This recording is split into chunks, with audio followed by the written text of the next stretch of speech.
Well, welcome back to the 29er racing here on day one of the second part of Keil week. And that was a pretty intriguing first race. And Andy, good boat handling by the teams that were at the front of the pack. Yes, a lot of boat handling involved in that, and also a lot of raw boat speed, as Marcus showed us on some of the SAP data. There are big boat speed differences in the way that the teams are actually getting these boats around the track in these gusty and shifty, quite difficult conditions. Well, we'll just go back and we're just going to meet some of the new rising stars of the 29er class. Ito, thank you very much for joining. What are your expectations for this Keil week? Good wins today. Yeah. Yeah, good wins, hopefully. Good races too. What about you? Yeah, the conditions are difficult, but yeah, good races, I hope. So you prefer the light breeze or do you prefer the strong winds? Maybe better strong winds. Yeah. Why? We are fast, very fast. Where are you going to end up at the end of the day? I don't know, maybe, hopefully top 10. Top 10, yeah. All right. Thank you very much. Best of luck, and back to you, Pete and Andy. It's very refreshing, isn't it? Aren't they great? They all like it strong and they all like to go fast. Did they say we're fat? We're very fat? Did I get that right? Very fast. Oh, fast. Very fast. Oh, I think. thought they said fat. Yeah, well, being fat helps when you want to be fast. Fat is fast. Yeah, at least in a breeze. Well, we know that, don't we? Yeah, fat is fast. And we also caught up with another one of the up-and-coming young stars. Albin and Simon from Sweden, thank you very much for joining. So, what are your expectations today for the 29er races? Well, we don't really know yet, but after the first race, maybe we get a look at the competitors and see what kind of chances we have in the race. All right, so you like the strong winds you just told me? Yeah, it's fun, it's fast, and we like it. You saw the yesterday's races, there the 49er, 49FX, there have been a lot of capsizes, so what's your plan for today, not to capsize? Well, we just need to go for it and do our race and not look right behind us. That's good. So what's your goal for this Keil week? Just have fun and see how it is to sail a 29er outside Sweden. All right then, best of luck to you, and back to you, Peter and Andy. Well, that was recorded earlier. So we're on day 6, and it's the first part of the second part of Keil Week, the international classes. We've had the first race of the day in the 29er class, and if we can, we'll just roll up the results board, look at the endings after race 1. So we had Don Whitcraft winning from Thailand. We assume they're expats who are living out in Thailand. But Andy, that was an impressive result. We didn't have a lot of data on them. We had a data problem. But they won convincingly. Huge lead going upwind. I can only think that most of their gains were made upwind because Jasper Steffen's downwind just looked unstoppable. He was sailing the boat beautifully. So we need to find out more about these brothers from Thailand. 470 sailors as well, apparently, as well as 29er sailors, but we're not far from the starting sequence. And it'll be interesting. The first start, it paid very much to start on the right-hand side of the line. It was a little bit biased. Let's see what they've got for the next start. It's a shorter course as well this time. They've really closed the whole start. Here we are for the start. Much more pin-end biased, which means the left-hand side of the course is much more favoured. Great start by the Indian team. And D1 looks a little bit lighter to me as well, Peter, from what we saw in the first race. Yeah, it certainly doesn't look as gnarly. Marcus, as the day goes on, you get a little bit of heating. Does that affect the wind direction and strength? Well, I can't feel a lot of heating today, I must say. We had ridiculously cold temperatures, 12 degrees in the morning, and I heard on the radio this morning it's not going to go above 20 today, so I think we can safely forget about heating today, but it's going to get better in the coming days, and then make a difference. And look there at the front of the fleet, going out to the left-hand side is the Thailand boat again, the Whitcraft brothers. We're just going to go back, Andy, and have a quick look at the start, the replay of the start. We missed a lot of it. We came in a little bit late, but What do you think of this one? Well, look at the Thailand boat again. They keep on cropping up. They want the left-hand side of the course. We saw the right-hand side paying more than the left in the first race, so I wonder what they think they like about the left-hand side this time. Maybe it was a slight bias on the start line. I don't know what you saw, Marcus, in terms of the data that you're looking at, but it's a much more even start in terms of the way that Fleet have come off this line now compared with the first race. Again, the Fleet is pretty compressed off the line. Quite an even spread. I can see, again, Denmark, and we've got Baumann from GBR. Dominic Mann, you were talking about him in race 1, so he's up there from Australia. Yes, again, a very international mix of teams that we're seeing, but at the moment it's a British boat, Owen Bowman, coming out from the middle of the course that's currently leading.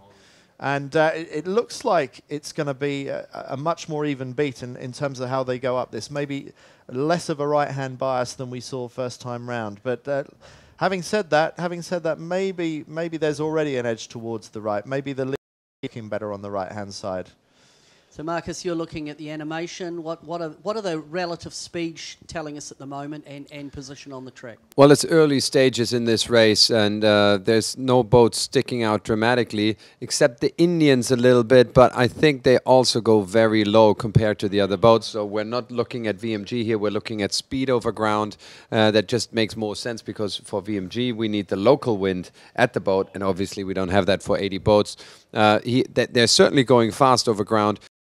Going low as well. I can tell they've gone some extra distance, and the currently leading boat, well, at least one in the top, is the second fastest boat. A little bit too early to call. In terms of the conditions here, Marcus, it's an offshore breeze. It's oscillating around a little bit. It's a little bit up and down, I guess chopped up by the wind coming down over the hills and over the Olympic venue here. In terms of the oscillation, in terms of pressure, how important is it to really pick a side? Well, it's not the side. It's more lanes which give you like a chain of gusts that you want to look out for. There's never the perfect side. You got to sometimes make your way through a lull, but you want to position yourself so that you can pick up a chain of gusts that carries you to the windward mark. It's all about finding the good lanes, and in the 29er you don't put in too many maneuvers because they're costly, so you're jumping from gust to gust. There is not a clearly favored better side, maybe a tendency to the right. We saw the fast boats going down the right-hand side of the course on the downwind as well. But really, you got to play your side and do the best on that side. It's called, well, I call it opportunistic sailing. You got to go with what you can get. Now, Andy, you've been watching while we've been just getting that lovely explanation from Marcus. What are you seeing? The right hand's pretty strong again? The right hand is looking strong again, and it's interesting to see that one of the boats emerging best out of the right hand is the Thailand boat, the Whitcraft brothers again. And so they look like they're going to be a force to be reckoned with. And in second place, James Olsen, Sweden, also a finisher in the top 3 in the first race just earlier this afternoon. So 2 names to watch there, but some new names coming to the fore. In third place currently, it's a Hong Kong boat. And pretty surprising. I mean, I'm just so gobsmacked by how many different nations from all parts of the world are represented here. But isn't that reflected in terms of what's happening in the sport at this age? That it seems to me with the of the sport, there seems to be a wider spread from the traditional sailing countries that are always strong, like GBR, like Germany. But now you've got these emerging countries who are really forces to be reckoned with. We've got Thailand up there. They may well be expats, but and Hong Kong, Asian countries. The conditions couldn't be more different here than sailing in Asia. No, I can't imagine that. I should think there's a lot more weight and strength in the breeze. So interesting to see these guys going so well in relatively strong, because that's not what you would associate sailing in Thailand with. Here we are looking at a French boat. French, we haven't seen much of in this regatta. I would tend to think they must be a pretty strong nation in the 29er skiff, but we're yet to see much of them. And they're a little bit higher on the trapeze in this race, so there is a little bit less wind. Certainly it looks lighter. In race 1, the wind was up. It was in that 18, gusting up to 18 knots. Marcus, it seems down. It's more now in that 11 to 14 knot range. Well, we see some of the sailors bending their legs. The analytics say that it's 10 to 11 knots at the moment. It's a little bit down compared to the 13, 14 knots we had before. I'm sure it's going to come back. Not sure which boat we looked at the moment. We can see some boats on the left-hand side. They're getting a nice lift there at the moment, but you can see they're also really soft. Not much wind over there. We saw the crew moving in, but they're going high, and you can see that on this image at the moment. They're going high and they're looking good on the left-hand side, but I believe there's more breeze on the right-hand side. This is a nicely sailed boat. Pretty strange main sheet technique there, the way he's working that main sheet so hard. I'm not really sure what that's gaining him. But they're doing very well out on this side of the course. They got a fantastic start, and they're making the most of it. But I think the group that are winning, we can see down to leeward, and in the right-hand side, they look a long way bow forward to me of this group that are in the extreme left. Now they're catching some breeze. Nice shot of the Indian boat. India are not known to be one of the great sailing nations, but they're certainly working on improving their status. The president of the 49er class for a few years was from India, and there is some programs in India that build up sailing, and maybe these kids came out of that program. You can see the lines converging. I can draw on the screen for a second, and you can see how these boats are going much higher towards the windward mark than these boats over here, who are going really deep. So big, a major lift on the left-hand side of the course. So we can see there's not a clear favored line. It's not a single-sided track. You got to be on the lookout. And at the moment, the kids on the left are on a roll. It's a big left-hand shift. In fact, we can see there, there's 3 or 4 or 5 boats that have overlaid, Andy. Yeah, that's not a good look. Sailing extra distance that you didn't need to sail. So looking on the far left-hand side of the screen, they shouldn't be over that fixed yellow line coming into the top mark. So at least with a 29, you ease the sails, you do get a burst of speed. But those purple and red tracks on the far left-hand side of the course, the way it looks certainly on this graphic, they've gone more distance than they needed to. And it's the boats more in the middle of the picture that are more likely to come in at the top mark. But this looks like a significant wind change that we've seen up here, Marcus. Looks like it's much more left-hand sided than we've seen so far today. Yeah, big shift, probably 10, 15 degrees at least on the left-hand side. A lot of boats, we can see that in the 3D graphics, overlaying the mark. They'll have Here we go again. This now we're not getting data from the boat from Thailand, but they've stolen a march yet again. They're well in the lead. So this crew, Don Whitcraft, they're really doing the business. It's pretty impressive stuff, isn't it, from them? To be so consistent in such a big fleet and in such shifty conditions, that really is impressive. But can we see a better hoist than we saw from them earlier? Note they waited until they rounded both marks before they hoisted. And from what we could see of that, it was going to be a better hoist than what they did in the first race. And I think that's a women's crew second. You'd be happy about that. I can see the diamond on the sail. The diamond, that would indicate. Yes. Those girls earlier, the girls who were switching to the 49er FX class later on this season. A little bit staggery there as they went round the mark, but slightly lighter conditions. And these girls are putting in a good series so far. They were in the top 10 in the first race. That's Vicky Payne from Great Britain, right? Yeah, Vicky Payne and Steph Orton. Yes, they've been sailing the boat for 3 seasons, very successful. And looking to do an Olympic campaign. There's Jasper Steffens again, also consistent performance up there again, currently in 4th position.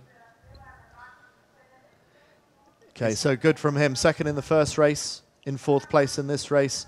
Already some patterns emerging, some clear leading runners and riders in the 29er fleet. Beautiful images in the background there. See a classic, one of the classic boats here from Keil going up the harbour. That's one of the highlights for me, Marcus, coming here, is the variety of boats you see out sailing, from high-performance skiffs to classical boats that I think is very traditional for Keil. The motto of Keil is Keil Sailing City, and in the summertime there is days, believe it or not, where we have better weather. The bay is filled with boats, and I remember a day last year when it was so hot, it was like 35 degrees, and the bay actually got a Caribbean flavor to it. It was very light winds, everyone was anchoring and swimming. It is a big sailing city. Lovely shot there These guys would probably prefer some warmer winds today. These are the guys from Thailand, the Whitcraft brothers, sailing the boat very nicely and relatively low trapezing, which suggests the wind has picked up a little bit for them, or that they found a good gust there. You've got to believe they've got a speed edge. I mean, upwind, in both races, they've been on a roll. They've marched away. They're so fast, they're almost invisible at times. Looking at the 3D, got to remember, we don't have the Thailand stealth boat in our tracking. They were there after the start. Surprisingly, they've dropped out again. I wonder why. Maybe they've got some disturbance on board, or they simply don't like that tracker and step on it. I don't know. It was working after race 1. It's not working anymore, and they're in the lead again in stealth mode. In second place, that is Vicky Payne then, and in third place, Jasper Steffen's convincing performance from his side. I can look at the data on the downwind again and see if they've got, again, superior downwind speed. Yep, they're one of the fastest boats going downwind. That is, at the moment, their second fastest boat on average speed on this downwind so far. First boat, Dominic Mann from Australia, in terms of speed, but they're ranked 6th at the moment. So that would mean that they're catching up a little bit. Good to see that Indian boat doing so well. Keller Panda. Good job on pronouncing that name. Eh? Well, who's you checking? could be a cricket commentator. Who's checking? But anyway, nice to see that Indian boat doing so well, because this is fairly new territory for them, high performance sailing for India. And you can just see by the way that the Indian boat was sailing. I have 2 questions from our live chat. If you're watching in the Keil Week Live Center, there's a chat where you can ask us questions and make friendly comments. And one question from our viewers is, what's the difference between the 29er and the 49er? Oh, what's the difference? One is a lot bigger than the other. 49er is 4.99 meters long, but the 29er is not actually 2.9 meters long. It's a bit longer than that. But the dimensions of the boat are vastly smaller. But in terms of its shape, it is quite a scaled down version of a 49er. So it bears a lot of similar characteristics. But to sail the 49er, you need 2 big guys. I guess about, what would it be these days? Combined, it would be 145 kilos, I think. Yeah, 145 kilos. These teams are probably more like 110 kilos together. So much smaller teams. But fundamentally, very, very similar boats. And as I said earlier, the 29er sailors that I've sailed with in the 49er transfer wonderfully into the 49er. Very similar sailing skills. We'll just wait here, Marcus. Here's the leading boat coming round the bottom mark gate. So that's Thailand 2139. Heading out to the left side of the course. They're going left. They've got a big lead, so they've kept that lead on the downwind. It'll just be interesting to see as the boats come into the bottom mark gate. Look at that picture. We have a fleet of, I don't know, how many are there? 50 boats, and they're all alone by themselves in the lead. No sign of the second boat. That's an incredible lead, isn't it? It's a huge lead. Who's in there second? Is this Steffens, maybe? That would be Vicky Payne and Jasper Vicky Payne, Steffens. is it? Vicky Payne going into the left-hand mark. Terrible drop on her on the 3D graphics, which are a little bit delayed. And now they're doing turns. Seems like they ran over the... Now they have to do turns. They probably had an issue, an incident. I can look at that in the replay in a second. Well, they dealt with that turn quite well. That wasn't too bad. We'll just get Marcus to set up on the animation. We can have a look what went on, maybe find how they got that penalty. So big gaps already, isn't it, Peter? Huge gaps. In fact, I think the gap's bigger than it was in the first race this morning. I think so too, yeah. And just look out in the far distance, going out of picture, you can see the Whitcrafts. Their lead is absolutely enormous. And in a one-design boat, the kids here sailing these boats have got all the same boat. And so how do you get that much more speed out of a boat where there's no difference in it to anybody else's? Skill and balance. Skill and balance, and the crew on the Don Whitcraft boat, I think it's his brother. He looks to be very tall to me, giving a lot of leverage. A lot of leverage, you can utilise the horsepower. There's the 2 leading boats. And it's the same 2 leading boats as in the first race that we're seeing in that picture. If Steffens has moved into second place, then it will be the same first and second as we saw in race 1. But at the moment, it looks like James Olsen might be coming into play. By the way, I had a look at I did a replay of the 3D graphics, and I just can't make sense of why Vicky Payne did turns You there. couldn't see because anything there, it so didn't look like there was an accident. If there was one, then maybe on the upwind. Some of these teams are still a little bit unexperienced, so if they had the incident on the upwind, maybe they tried to do their penalty turns on the downwind. That's a little bit too late, of course. Yeah. So there was no close cross with another boat going No, on the downwind leg? at least I didn't see one when I replayed half the first downwind. Okay. So we're on leg 3. We're on the second lap. It's Don Whitcraft from Thailand leading from Stefan. Going out quite far to the right by the look of it. It's hard to say without looking at the graphic, but bearing in mind just how well the left worked out in the first race, I wonder why they'd be going out to the right. Maybe they believe that the breeze is going to be shifting. Well, don't you think they're just shutting the race down now? If wherever Jesper Steffens goes, they've got such a big lead, they'll just sail in the same stretch of water. Could be. Here we're back down at bad Mark rounding on the II. right-hand side of the course. Gave away a lot of distance there, whichever boat. Is it a USA boat? No, it's a French boat. Very poor rounding. Just gave away another place to Sweden there, who did a much sweeter rounding. Big range of skill difference, isn't there, in the fleet? Yeah. At this stage, only on day 1, 29ers here in Keil.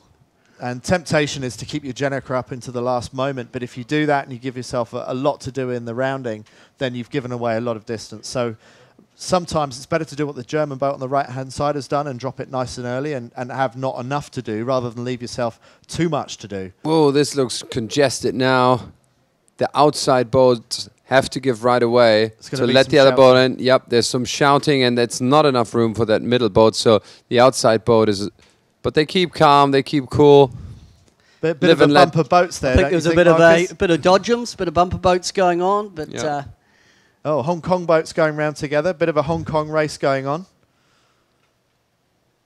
So that's down at Mark II. Now we come back up towards the leaders.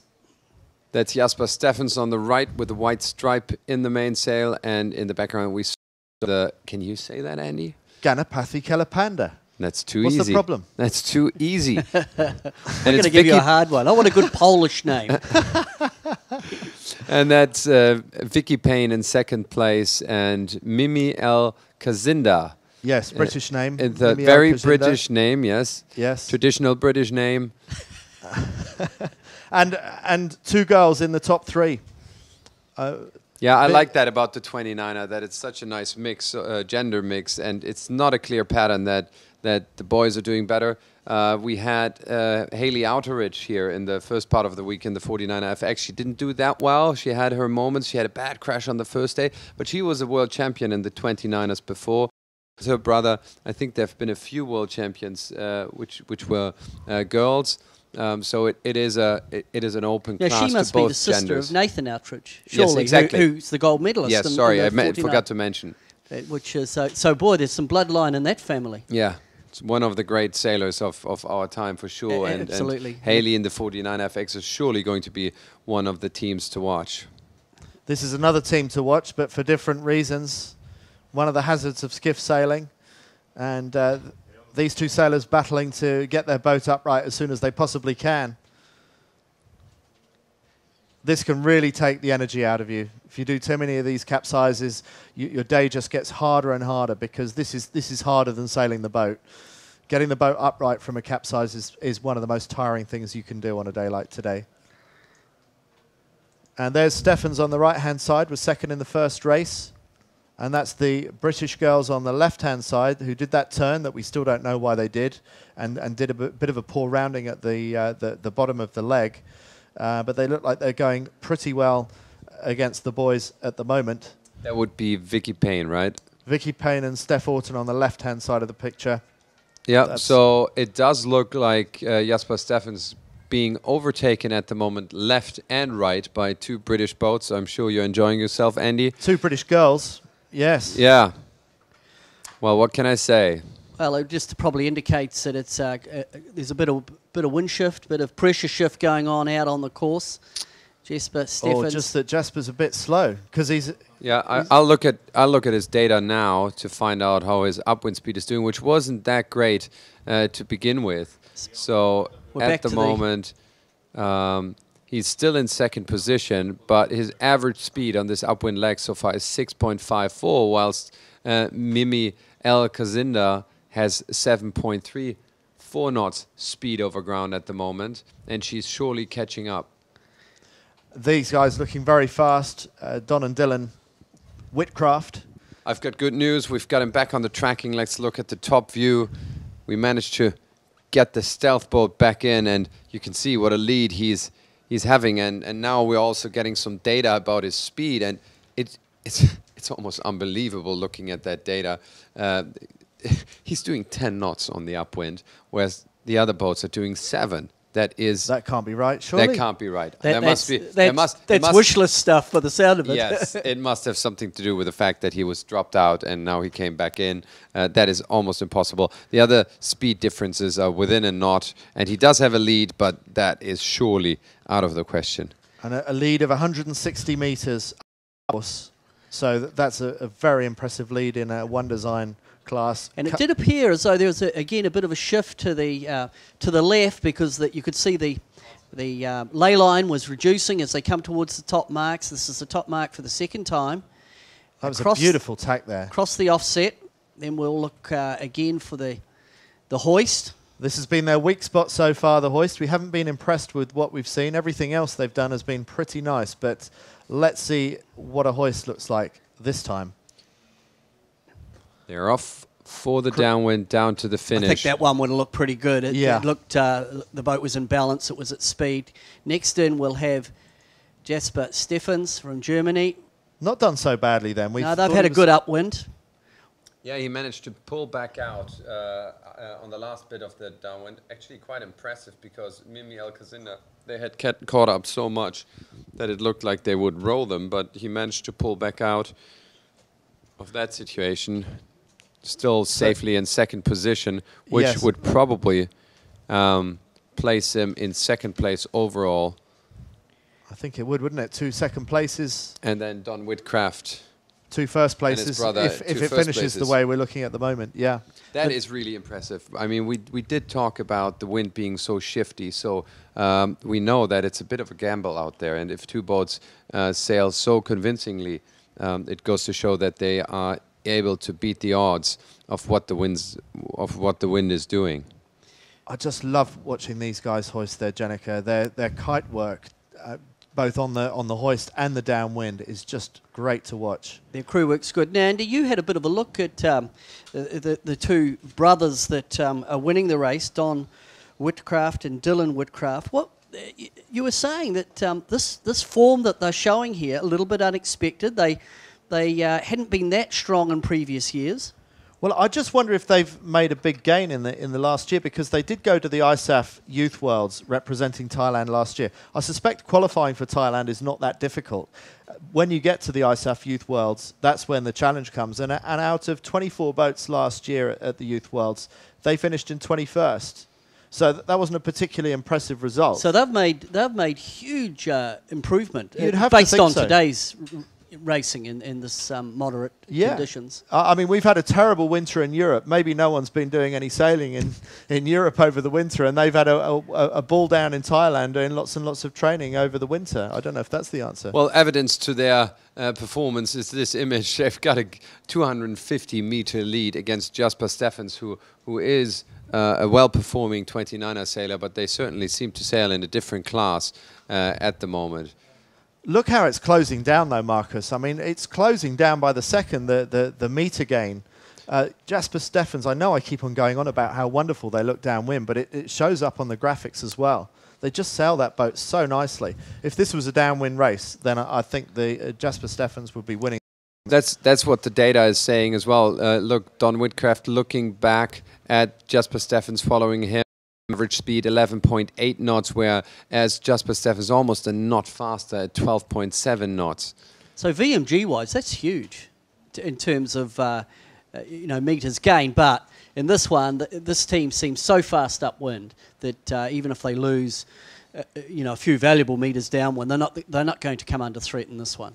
No, and it can't be too long down to the finish now. They must be in the closing stages of the final leg. That was a nice jibe. Well, looking onto the 3D graphics, we can see where this boat is jibing. Here it comes. They're jibing right there. We've got a 10-second delay in the tracking, so these guys are heading down to the finish, which is on the right side of the screen. I'll tell you what, though, they must start to be looking over their shoulder, because that lead has been nearly almost halved in the last 2 minutes by Jasper Steffens. Yeah, it's 1 knot of extra speed on Jasper Steffens. Could be that they're also in a stronger gust, but Schulling doing a good job. Mimi Elkazinda are also doing very well in 3rd place, not far behind Steffens. So be interesting to see how much these guys do look over their shoulder. They had a quick look then, but it wasn't one of anxiety, was it? No, fair you enough. could look at the body language of the sailors, and they've lost a bit. Oh, he's doing his hair. I mean, who's got time to do their hair? Must be related to you, mate. I wonder if these guys are taller and a bit heavier than the other kids. Because the crew looks big to me. That would give him an edge, and also the helmsman, that would give him an edge on the upwinds in these kind of conditions, and on the downwinds, not sure if it would really help. But the gap closing up even more. It'll be hard for Jasper Steffens to catch up with him until the finish, but good job on reducing that gap by so much. But when we look at the bigger picture, Marcus, and you say, okay, today we're in this condition, as soon as you get a condition change, I expect to see Jasper Steffens right back in the game as the week unfolds. Yeah, absolutely. He's shown in the past that he's a consistent sailor, and he's a good light wind sailor. He's a very ambitious sailor too, together with his crew. It will be fun to watch him throughout the week. Have you had much to do with him as a junior?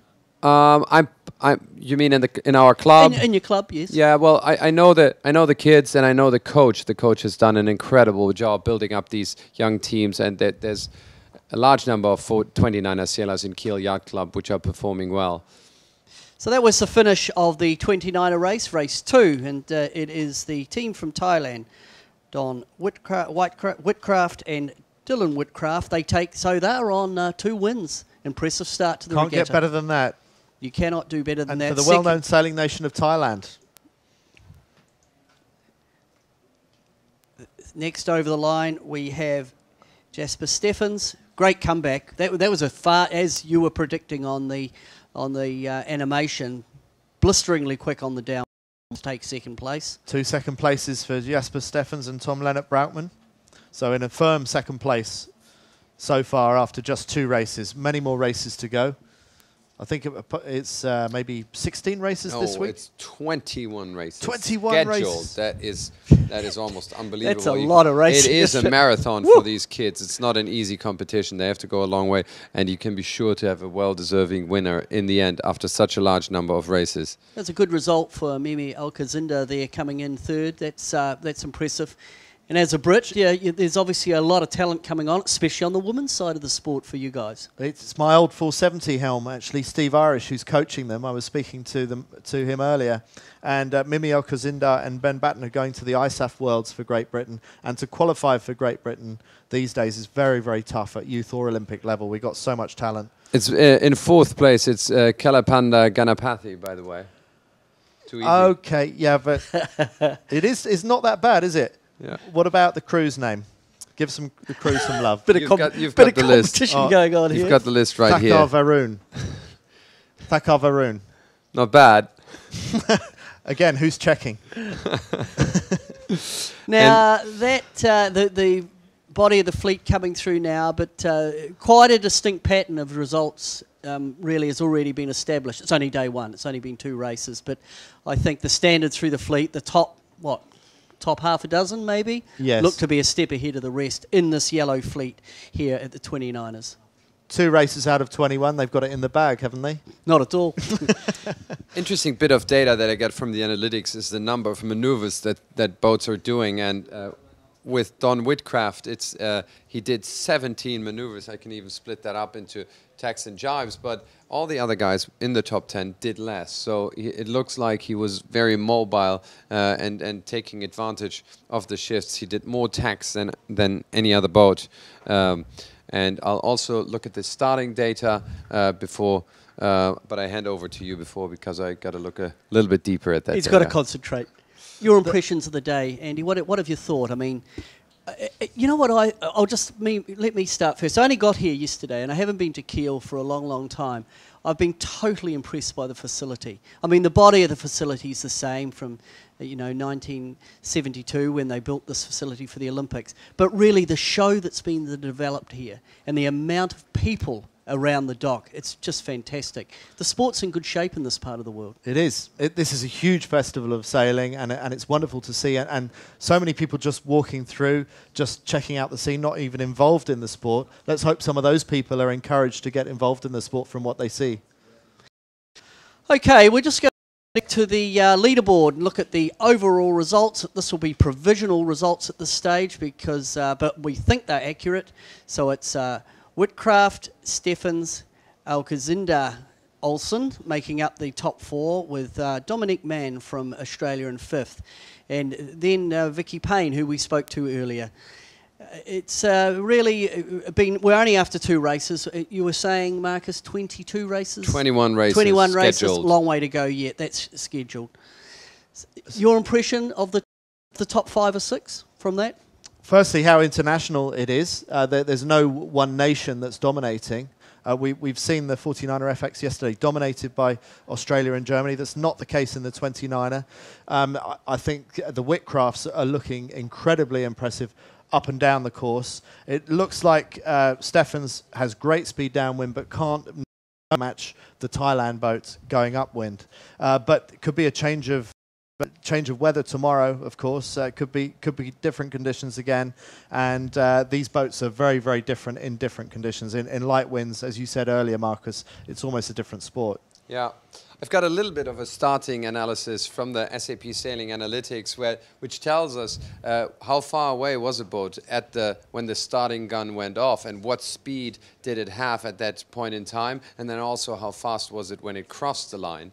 And you know, a lot of people say that the start is the most crucial moment in the race, but that was not true today for Don Whitcraft because their distance to the line at the start was quite big. It was in that last race, it was more than 13 meters. That's like almost 3 boat lengths. And his speed was good, but it seems that for him, the strength today was pure boat speed upwind. That won him the races. There were other boats in the top 10. For example, Ragnar Agerup from Norway, which was on the spot at the start, just 0.1 meters behind the line and 5.7 knots at the start. So a much better start, but without the speed after and out of the start, you can't be on the podium with the top 3. Beautiful to get this data from the analytics and actually live. It's a new form of analysis. Coaches and sailors and commentators like us. But it must be wonderful as a coaching tool. If you put your coaching hat on, if you can get the data from the SAP package and go in and dig into it and come up with, a database of issues in terms of coaching issues, it's a very powerful tool. Yeah, absolutely. It's like a big demystifying program of sailing where in the old days, you know, people on shore would always use their hands and describe where boats were and what happened. And a lot of that was pure myth, of course. Now it's not so easy to get away with wrong moves, and it's much easier to explain to young sailors how they can improve. Well, we're going to have the 3rd race of the day in about 20 minutes. But in the meantime, we're just going to take a bit of a break, a bit of a commercial break. We've got to pay the bills, and we'll be back with you shortly.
as well, or just 5-0s? What?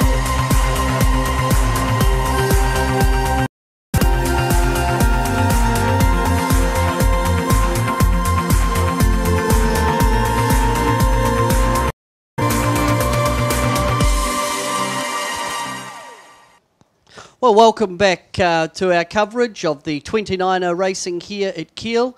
That will conclude our coverage for the day. It's been an absolute delight to have you on board, and with our expert commentators here. Marcus, thank you for driving the bus and giving us some really good data. Thank you. It's been fantastic. Andy, you're a gem. Thanks, Peter. You keep us honest. It's been a pleasure, and it's been a pleasure watching these 29ers today and these kids having so much fun and sailing these boats so fantastically well. So come back and join us tomorrow. Tomorrow's racing, we've got the 505s. Now, SAP have had a long affiliation with the class, and it certainly it should be great racing. Marcus, the current world champions are German.